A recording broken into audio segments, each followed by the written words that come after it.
thank you for everything. Thank you for the invitation to be here. I feel really honoured to be up here. It feels very different being up here, actually. It feels very high. Well, part of me thinks you made a mistake. Most of what I do running the Miracle Network is kind of administration. I don't do these sort of talks very often, so it's a little bit nerve-wracking. To be honest, I do weekend workshops, which is really great. I feel really comfortable about doing those. This is a little bit different. And I'm not one of these speakers who just be in the moment and kind of channel the Spirit. So I asked the Holy Spirit what I should do about that. And he said, use notes. So that's what I did. I always obey what I'm told. Okay, what I want to do is, some of you may not know, despite the introduction, some of you really may not know about me and what I do and my background. So I thought I'd share. I don't normally share that much about my story, how I came to be here, but I thought I would do that. And then the second part will be quite a semi-interactive presentation called How Not to Be Spiritual. And I'll tell you what I mean by that when we get to it. But yeah, my background was brought up in England, you can probably tell from my accent. And my religious upbringing was, I think my parents felt like it was their duty to make sure I got some religious education, but it wasn't a big thing in our family. And so I went to church as a kid. This is Church of England, Protestant. And then I went to Roman Catholic school, so I kind of got it from both ends. But none of it made any sense to me. I just didn't get it. And I became, I guess in my teens, I became very rationalistic and materialistic, and just thought that there was no place for God in that. So I became an atheist. But there was, when I now looking back on it in hindsight, I can tell I realized there was something missing, even though I didn't know what it was. So I was searching without knowing it, as I think many people out there are, or everyone is many. And so I got a career. I trained as a geologist. I worked in the oil industry for a long time, 18, 20 years, I think. And at that time, anyway, the oil industry paid a lot of money. So I didn't have any concerns in that respect. And I bought a flat in London, which I still have. I had a car, and I had a big active social life. It seemed to be endless parties. Maybe everyone's 20s is like that, I don't know. But mine certainly seemed to be that way. And, so basically I used to go to work, go out in the evening, get drunk, wake up the next morning with a hangover, go to work again, and just repeat that cycle over and over again. And I just got to the point where I thought, what's this all about? Why do I do this? And surely there must be something more. And I didn't know what the more was, but I started asking around. And one day I was walking through St James's Park in London with a friend of mine, and I said, I expressed that dissatisfaction to him, and that question must be something more. And it reminded me, it occurs to me very much like Bill Thetford saying to Helen Shuckman, there must be a better way, or as what I said to my friend Dan. And he told me about someone in the office who'd done a course. And I didn't know what the course was. He didn't even know. But he just said it really changed this guy's life. And so I decided I wanted to do that course, whatever it was. And so I went to ask him about it. What it turned out to be is, if you've heard of EST, it wasn't actually EST, if you like, that was now called the Landmark Forum. So it was a self-awareness course. It wasn't anything to do with the Course of Miracles. But I met someone there who later went on to promote some Course of Miracles teachers. The first one was Chuck Spezzano, who I think some of you probably know. And he was the first person I heard mention the words Course in Miracles. And of course the title is kind of intriguing. So I asked somebody, what is that Course in Miracles that Chuck talks about? Because he didn't really explain what it was, he just mentioned it in passing quite a bit. She said, oh, it's this book. She showed me this book. And, you know, I had the sort of reaction. I think a lot of people, I think you either have a love-hate kind of thing with the Course in Miracles when you first see it. Some people immediately go, oh, this is it. And others go, oh my God. And that's where I went. I was repelled by it. Repelled by the language particularly because it's kind of going back to it seemed to be going back to Christianity, which I had kind of rejected, as I said. And I was kind of shocked this is what Chuck Spizano was talking about. He's a psychologist, he taught psychology, he doesn't talk religion, so I didn't really quite bewildered. But I think, well, what I would now call guidance told me that this was important and I should get a copy of this book. So, which I did, put it top shelf of my bookcase and totally intending for it to stay there for a long time. But something kept drawing me back. There were other workshops that others, the students of Chuck's started running, and I went along, and so I was kind of being constantly drawn and repelled at the same time. And then somebody introduced me to Marianne Williamson's tapes. This was cassette tapes. Remember those? I had the same reaction to Marianne. Speed at which she was talking, accent, shrill voice that she had at the time, which she's mellowed a lot. This was recordings from the 1980s. But again, something, Holy Spirit told me this was important. So I borrowed some tapes. Then one day, on holiday in Italy, I had a real light bulb moment. I was listening to one of these tapes, but relaxed and receptive. And suddenly the penny dropped. She was talking about crucifixion and resurrection. So the Christian words that I didn't like, and she explained that their psychological meaning. Wow. So that's what Christianity is about, really. But Christians don't know it.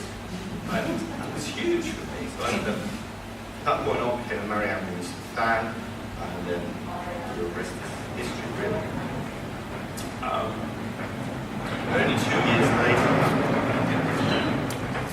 and other people suggested, not ever my own idea, to set up a Course in Miracles organization. And originally it was a newsletter, which is now sort of evolved into Miracle Worker magazine. But other people suggested to me that I should put this newsletter together. And I said no. I said no, I think 3 times to 3 different people. And then finally, Robert Holden said to me, why don't we do a Course in Miracles newsletter? And he was the first person that said we. And I also knew that he had experience in publishing and writing. So I said yes. He then disappeared for about 6 months. But I said yes, I'd made that commitment. And that then evolved into an organisation. We run workshops for speakers, UK speakers, and imported ones. John Bundy was over last weekend in London. People like John, we've had Gary Renard, we had Marianne Williamson, myself. Sadly, never had Ken Walknick. Really wanted, I was begging him to come over. And we have these conferences, but now I think this one coming up is our 14th conference. I'm just working on issue 119 of Miracle Worker. And this is our 20th. 2014 is our 20th anniversary. So, if someone had said to me back in 1994 that you're going to be doing this for 20 years, I would have said, no thank you.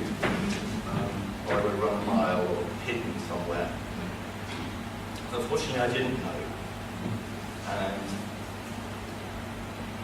I think looking back on everything that's happened, probably all through my life, I can see the guidance throughout.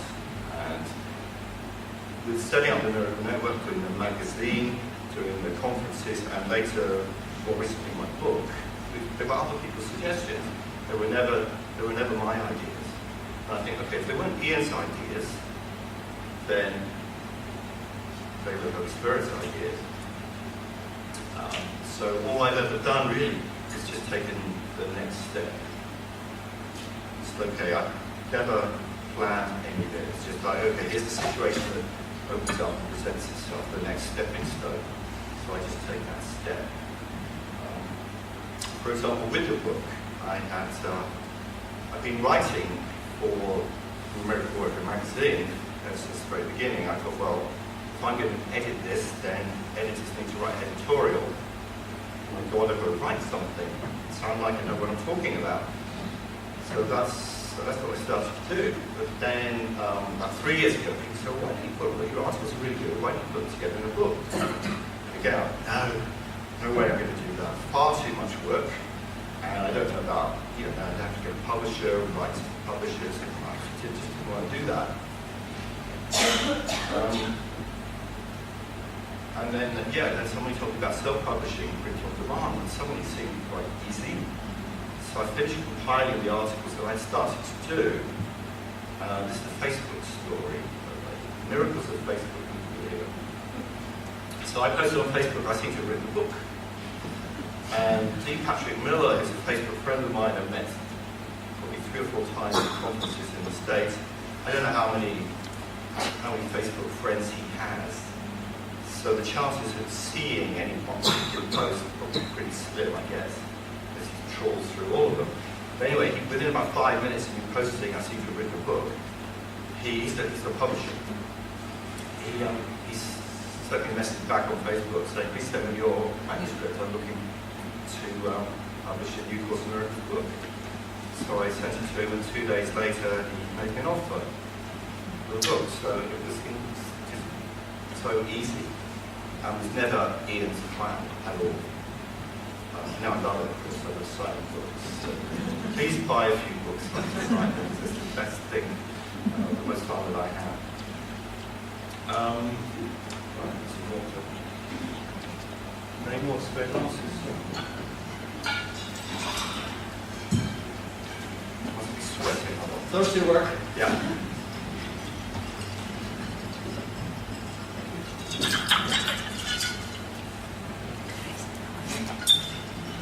Can everybody hear? No.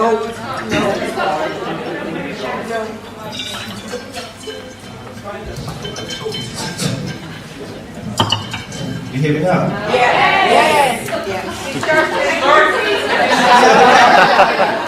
Yes. No.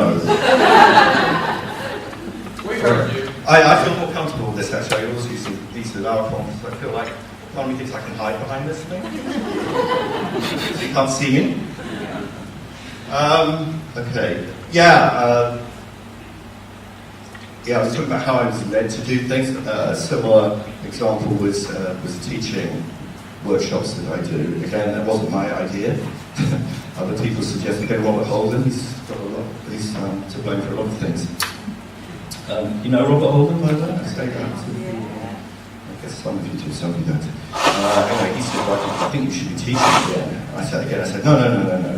But he kept on me to start teaching, so I finally relented. So again, it was really not my plan, and I think that's the reason why it works. So I would just suggest to you that you put aside all plans that you may have for your future direction and just take the next step.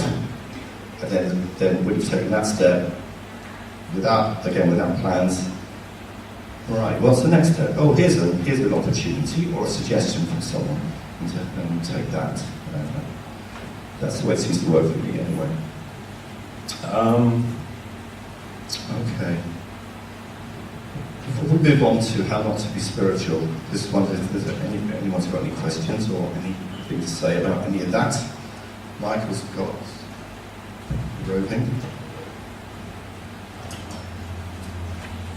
Well, either asleep. Thank you for giving me the after dinner slot, Michael. I call it the graveyard slot.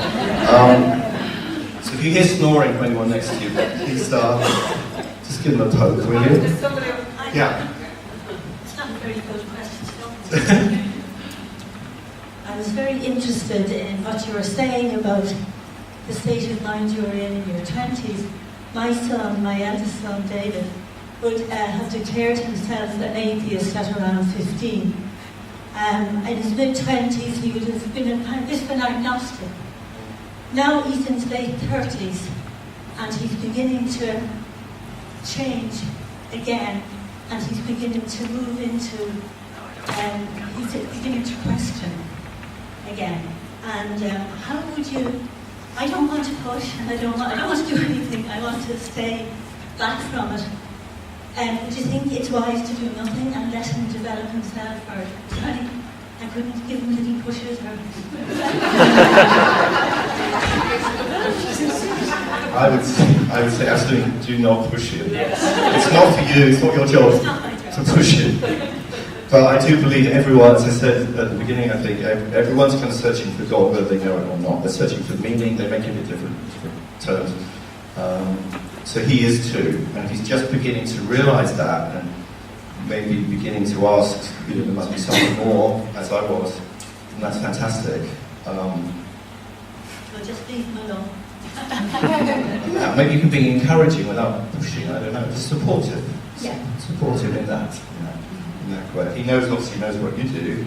He does. So yes, if he's exactly. found a book, maybe that's taking secret looks at it. Yeah, I think leaving things around maybe. Yeah, strategically placed as well. Nothing too extreme. But I think his life events have taught him that he has seen lost some friends in the last year from serious illness, and I think it's just made him question, his plan was that everybody would go through life and get there, that they'd all grow old together, and suddenly two of his friends died from cancer, so I think it has forced him to look or to seek something beyond material stuff. It sounds like he's in the right place at the right time. So fantastic. All right, anybody else? You want to know about how I want to be spiritual then? Okay. It's a slightly facetious title, of course. What I mean by how not to be spiritual, what I want to talk about is really about just recognizing, accepting, and being open, forgiving our humanness. I'm not sure that humanness is actually a word. I don't mean humanity, I mean our human nature. That it's okay. It's okay to be where you are, it's okay to be who you are and do what you do. And throughout this, I'm going to make the distinction that the course is very clear about, the difference between form and content. So there's a song that song title, you'll know that I think it was originally recorded by Ella Fitzgerald, and later Funboy 3, if you remember them, I think from the 80s, did a version of this song called It Ain't What You Do, It's the Way That You Do It. So it ain't what you do, it's how you think about it is really the point that I'm making. Okay, so the basic idea of this is that I'm using the notes now, as you see. So we believe that we're in a body. I guess everyone here believes that they're in Dublin at a conference. Right? If anybody doesn't believe that, then Michael, you probably got the number of the local emergency services. Someone will come and carry you away. Right, so we all believe we're in bodies. So therefore, we're going to have human needs and human desires. And I maintain that all of those are okay. There's nothing that we can do that's unspiritual. It's just nothing. And of course, the Miracles is really clear about that. People make the world, make out that the world is a bad place. Well, they make out it's a wonderful place. I don't think it's either. It's nothing. It's just neutral. We, as Eamon said at the beginning of the day that we give everything that happens, everything that exists meaning. We give everything that exists in this world meaning. So until we're fully realized spiritual beings, we just have to be okay with that. Be okay with where we are on this spiritual path. And it is a path in our experience. And while on one hand we have our eye on the goal, which the Course in Miracles tells us is the truth of reality, of who we are, once we're still in the process of realizing that, we have to be okay with exactly where we are. So we set where we are on the path and keep our eye on the goal. I mean, also we need to have our eye on the goal as well. But the ego will love to judge. Oh, you're not as advanced as so-and-so. Or, you should be doing this course better. Or those lessons, you're really not getting it. Or you're really, really bad, really lazy at doing the lessons. You should do them more often. You skipped a day last week. It will judge. It will just continue to judge everything that we do. And the ego loves to judge our, whatever state we're in. If you're feeling angry or fearful, or having human needs, or making mistakes, or it'll judge you for judging. Right? I think this is what Aidan was saying again. This is what egos do. So what the Course is encouraging us to do is just to forgive everything. Just forgive yourself for having an ego, and forgive yourself for having those ego thoughts. Otherwise, you're in what I call this sort of double bind. When you judge yourself for being judgmental, you feel bad because you're feeling bad. It's the double bind. It's another turn of the screw, which is what the ego wants. The ego wants to keep you stuck. So if it can turn the screw a second time, then that's keeping you even more stuck. And it's really pleased about that. So when you have a judgmental thought, an ego thought, an anger thought, a fearful thought, you could just go, oh, so what's new? Another one of those. And laugh at it. And if you can begin to laugh at the ego, then that's the beginning of its undoing. This idea of the double bind came up. It was mentioned by Dr. Albert Ellis, who was the father of cognitive therapy. He said, you give yourself two problems for the price of one. So the original one, of feeling and getting angry, he was talking about anger, and then B, the hard time you give yourself for being angry. So you end up being angry for being angry.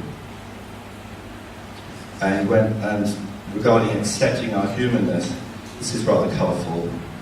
He said, recognise that you make mistakes, not because you're stupid or evil, but because you're a fallible human being, just like everyone else. And then he added, you're a fallible, fucked up human being just like me. So he was talking about this double bind thing. I had a little story that I remember from a few years ago. I was with a friend in a little English country market town in the Cotswolds, and they had a fun fair on in the main street. They had this huge Ferris wheel. It was a very impressive looking thing. When we first saw it and walked towards it, it was moving very slowly, or actually stopped. And I said, oh, it'd be fun to go on that. And I thought, well, there it'd be a nice view from the top. We'd see the Cotswolds and it'd be really lovely. So it looked like a very genteel ride. So we paid on it and we got on it. And it started to move. Slowly at first. And then it got faster and faster and faster. And it was the most terrifying experience. Not what I expected at all. And my friend was sitting next to me. He's not a Course in Miracles student, but he's familiar with it. And he said, it's just an illusion. He goes, around. It's just an illusion. Now, he was just pulling my leg. He was just, You say taking the mickey? Well, I mean, what he was... So I could have berated myself for feeling so scared. Because he was right. It was all just an illusion. But I think it was more appropriate for me to accept where I was as just a mere fallible, fucked up human than to make some kind of metaphysical leap just because the Course in Miracles says that my fear is an illusion. It's okay. It was appropriate for me to feel as terrified. I could see it's been spattered against the wall of the building that was opposite at any moment. It seemed very fragile, this thing that we were on. Ken Wapnick always used to say, be normal. Just be normal. You know, we don't have to feel, I'm scared. And Gary Reynolds is very weird. He's saying the same thing. Be normal, don't be weird. So likewise, we don't have to pretend that we're not sick when we are. You know, we don't have to think that we failed as a Course of Miracles student if we go to the doctor, or take an aspirin, or whatever it is. But people do. They think they somehow failed. You know?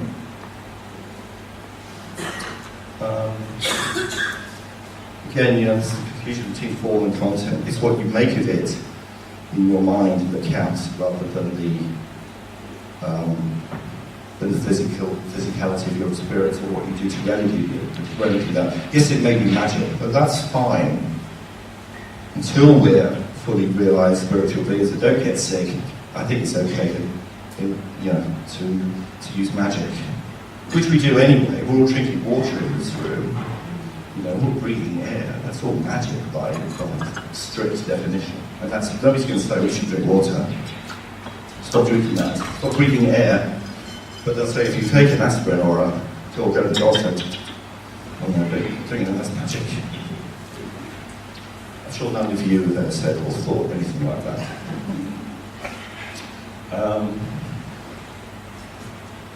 Another example of mine on the just being human level and accepting that is one day a few years ago. I remember I was just in a really, really bad mood all day. I was really angry. I can't remember what it was I was angry about. I don't know whether it was anything specific or whether it was just generally peed off with my life or something.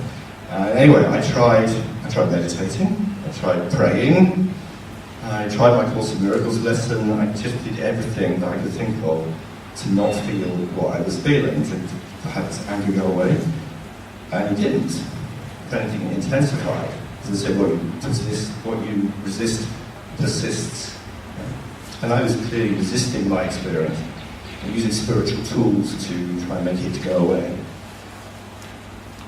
And in the end, I realised after sort of the middle of the afternoon arrived, and I was still feeling just as angry as I was at 9 o'clock in the morning. And I thought, okay, well clearly this is how you want to be today, Ian, and it's okay. I just gave myself permission to be angry. And I went around kicking doors and all that stuff. It was great. I really enjoyed myself. And of course then the pressure that I was piling onto myself lifted, and the anger eventually just dissolved. Just by accepting, i.e. forgiving it. It's also said that suffering, all suffering comes from resisting our pain. My friend Lee Jampolsky tells a story of a Buddhist, I think so, it was the abbot of a monastery or something like that. And he was dying, he had cancer or something, some disease. He was in a lot of pain. And all his disciples were coming around, fussing around him and wanting to know how he was. And he said, I can get through it. He said, much pain, no suffering. Much pain, no suffering. Because he wasn't, he was just accepting that's the way things were. That was his experience. Okay, I said this was going to be slightly interactive, so now's an interactive moment. So like you to do, what I invite you to do is to turn to someone who's sitting next to you and share something from your current experience or just, an example you can think of from your own, true example from your own life. That's something you feel guilty for. That's something you've done, or something about how you are. So I'd encourage you to be honest and be real with them, knowing that we're all in the same boat, and it is just an illusion. But just share, have about 1 minute each. So, yeah, I'll estimate. We're thinking there's something in the world that we need to have, and of course, and it's never going to work because it's not true in the first place. It's not really what we need. What we really need is the connection with spirit. But if we think it's a drink that we need, it's never going to work. It's not going to fulfill us. Or if we think it's shopping, that's a good example. You've got the new dress, but it didn't. Of course, because it was valueless, it didn't fulfill the real need. So therefore, you might think, well, I need to go out and get another dress then, or get a more expensive one, and you keep going. This is the source of addiction, thinking there's something out there that you need. The question, of course, the miracles ask is, what is it for?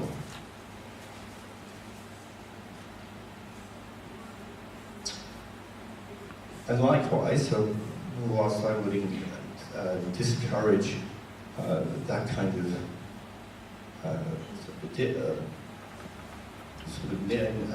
clutching at things, grabbing at things that you think you need, also avoiding things, sort of ascetic. That's what we call making the error real. That's saying there's something there that's bad, something there that I've got to avoid. It's the same mistake as saying there's something there I need to get. It's the same error. I used to talk about Temple, it's no connection to Temple Bar, but nightlife. I used to go with a friend of mine to a golf club.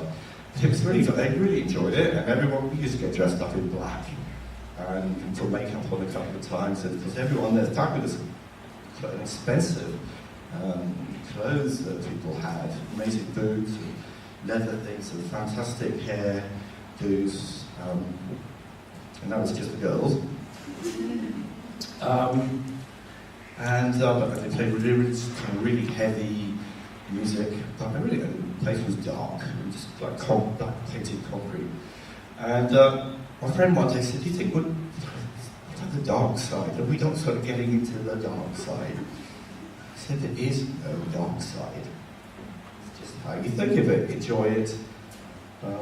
Shakespeare had a line, it's written in Hamlet, and the quote is, "Nothing either good or bad, but thinking makes it so." Right? That's a really good one to remember, just so it's how you think about it. So he knew about the form and content thing. Okay. So I said, correcting our thinking, we have a little willingness for that to happen, and that's the job of the Holy Spirit. It's an internal process. So just the bottom line is go easy on yourself. I think we've got time for a quick meditation, which is a kind of forgiveness exercise.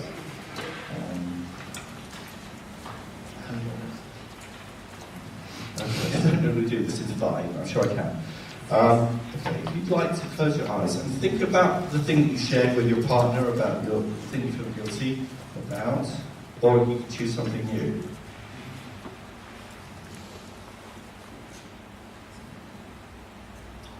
So just settle into a peaceful place in your mind.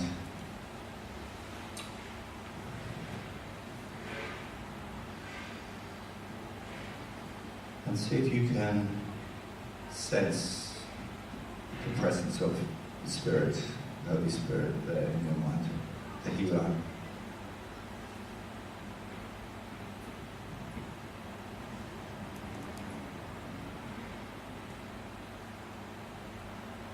And now see if you can see that presence take form. Maybe the form of Jesus, or it could be an angel.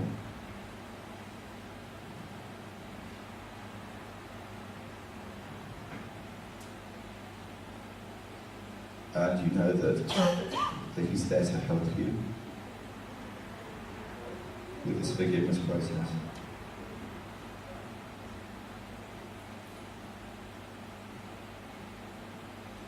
And bring to mind that guilt, that thing you feel guilty for. Just recall the circumstances,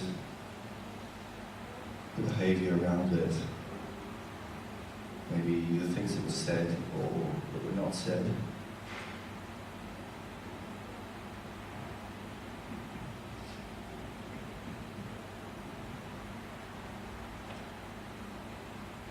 And now in your mind's eye, hold out your hands in front of you. And see in your hands, holding in the palm of your hands, an object that represents this guilt. And have a look at this object, see what it is.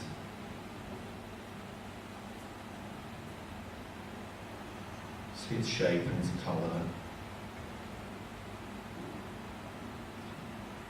And its size, and how heavy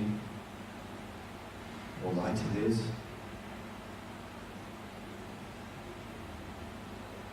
Notice everything about it. Is it rough or smooth? Or shiny?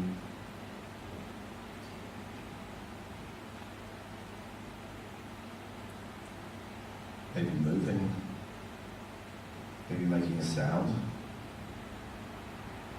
Or might have a smell? Notice every characteristic of it.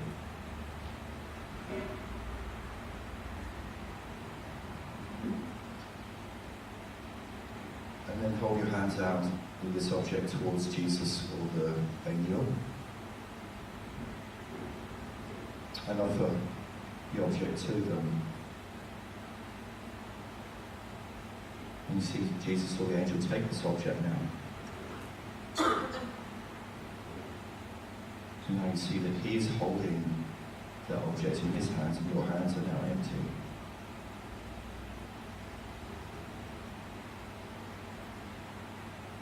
He's taken that guilt from you, and he must do that because it was never true in the first place.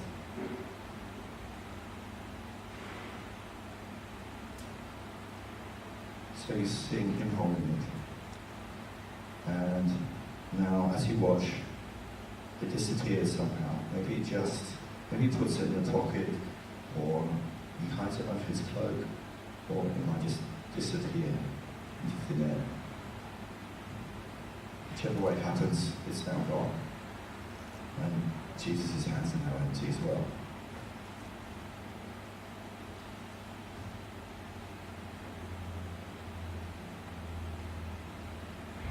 And just notice how you feel now with that lifted from you.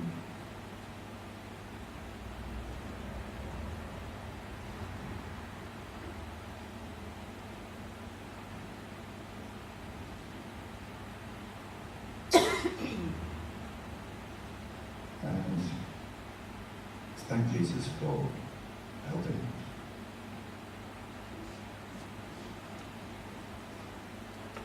And he acknowledges that that's his job.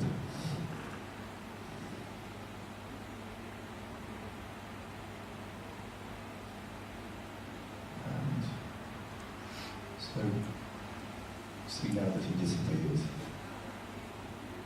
And you bring yourself back to the room of everyone else.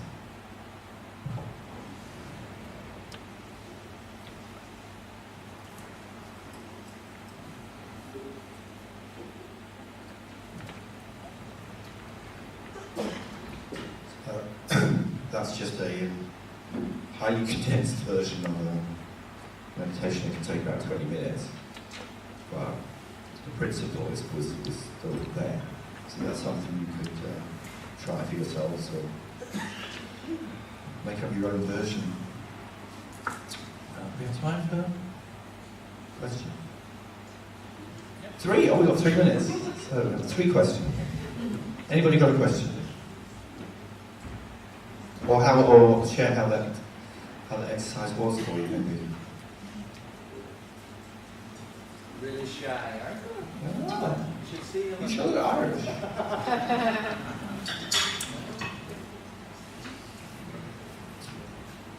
Oh, well. Everyone's well satisfied, I guess. All right. Last chance, yes. Anya.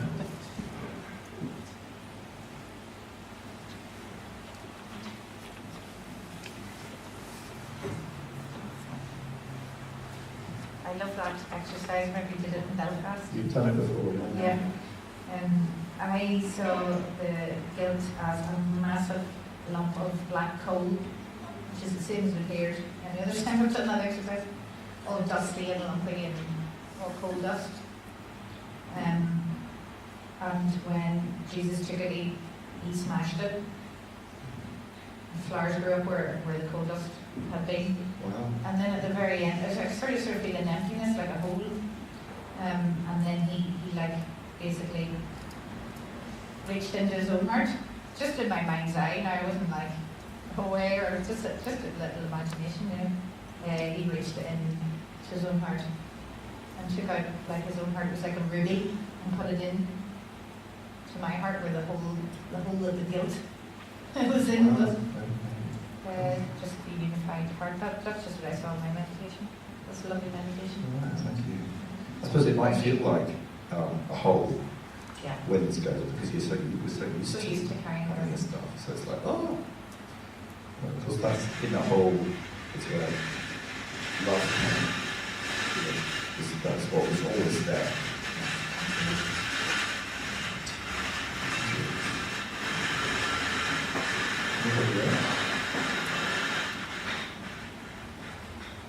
Okay, well, thank you very much for listening.